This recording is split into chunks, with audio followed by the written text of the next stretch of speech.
really can't see much. It is quite a challenge, and it's for that reason that we selectively screen our pilots. They're some of the finest in the world, and we ask a great deal of them. Some of the things that are ongoing during that phase of approach to landing.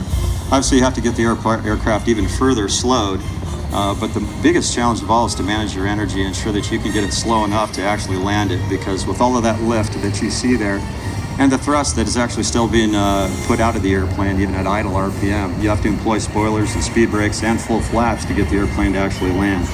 In a flame-out condition, if you had to land the airplane, you have to manage the energy just right, because even on a very long runway exceeding 10,000 feet, if you don't manage it just right, you could wind up off the other end of the runway. And to further restrict, I guess, some of that visibility looking down is the fact that the pilot's wearing a spacesuit, isn't he? It is. It's an additional challenge. I like to liken that to putting on your scuba gear and then putting on a snowsuit on top of that and then riding a bicycle and trying to land that. Well, we're going to see. First of all, they're going to come in here, and I believe they're going to do a low pass first and then configure for the landing. And, of course, that landing is assisted by the very fast-looking Dodge car we saw out earlier on the takeoff. Tell me about that. Right, so what you typically do is when you go out to brief for a sortie, you're going with you the mobile driver. And the mobile driver is just another U-2 pilot who's also checked out. All of us are checked out in that mobile chase car. And so to assist in the landing, that individual will talk you down starting at 10 feet roughly, give you inputs as to how level your wings are, whether you've aligned the main gear and the tail wheel, and to ensure that you've got the appropriate height above the runway given your energy state. So when you have a big radar package out there in front of you, and you've got that helmet, that spacesuit on, and perhaps at night and in the weather, that mobile is your best friend. So right now configured for the landing, and turning final in just a moment, you'll get a close-up look at the U-2 as it's got all the boards out. It's dirtied up to slow down. And you'll get an idea when you look at where the main gear is and how much nose is out in front of the pilot, how difficult this is. Indeed, and so what's happening right now is that mobile driver is timing his pursuit of that aircraft. We call it the two-dimensional rejoin on the aircraft, where he will accelerate to something near to 110 miles an hour and start making those calls simultaneously while making that turn. Wow, this is a big airplane. Over 100 feet of wingspan, and you're going to hear that engine again pop in again to power up.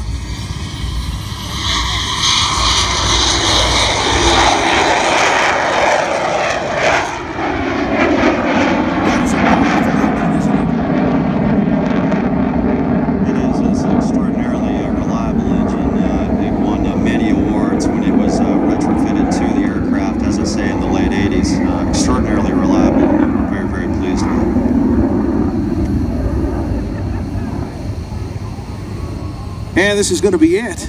So that car races back now. And it's very important that they communicate clearly about, well, like you mentioned, that the wheels have got to be lined up. And if they're not, because those little wheels that were out on the wing, near the wingtip on takeoff, are no longer on the airplane. Yeah, that's exactly right. If you're not lined up, if you don't have good center line alignment, and you don't have the main gear and the tail gear aligned, it's very easy to snap those torque links in the back, and then you're going to have a much more challenging landing altogether.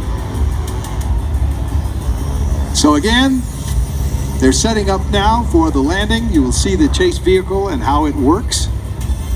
The important role this aircraft plays in the defense of the nation. And not only that, but helping at home too in times of disaster and when people are in need. This plane is employed too, isn't it? It is. So we do have electro-optical sensor. We also have a wet film capability that we have maintained through the years.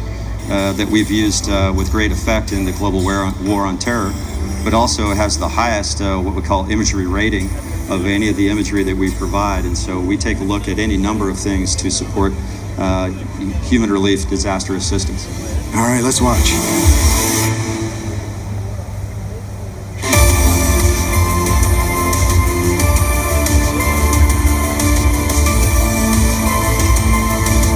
Now the truck we see behind the car carries those wheels, and of course once it gets slowed down and stopped, they get out pretty quickly to get them in there. But if the wingtips do touch the ground, that's not a problem, is it? No, it's not, as long as it's done gently. We do have some titanium skids out there on the tips, so typically your challenge is to keep those wings nice and level.